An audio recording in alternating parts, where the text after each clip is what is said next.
Hi, good morning everyone. Myself Santosh Rajendra Gola. Today is 5th May 2022. Today's our topic is recursion in Java. And first of all, recursion in Java, it is a process in which the method calls itself continuously, and a method in Java that calls itself, it is called a recursive method. It makes the method, uh, it makes the code compact and but complex to understand. Let us consider a problem that the programmer have to determine the sum of first n natural numbers. There are several ways of doing that, but the simplest approach is simply add the numbers starting from 1 to n. So the function simply looks like uh, approach 1 simply adding 1 by 1. Fn is equal to 1 plus 2 plus 3. It goes on continuous with n numbers.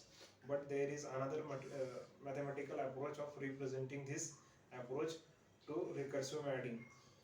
Fn is equal to 1 means n is equal to 1, Fn is equal to n or n greater than 1.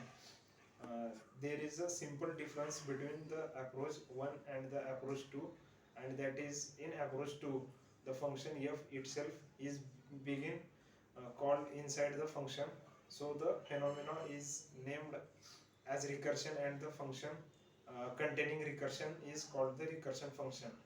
And at the end, this is the great tool in the hand of the programmers to code some problem in a lot easier and efficient way.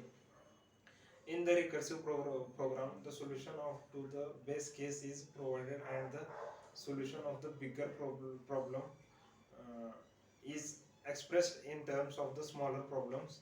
The idea is to present a problem in terms of one or more smaller problems, and add one or more base condition that stops the recursion.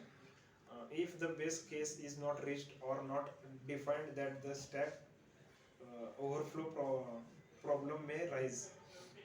A function, it is direct recursive if it is the same function, and a function is called indirect recursive if it calls another function, say as a function name, and the function new, it calls a function directly or indirectly.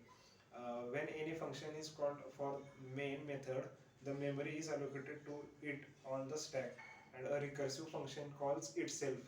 The memory for the called function is allocated on the top of the memory, and allocates to calling the function and the different copy of a local variables.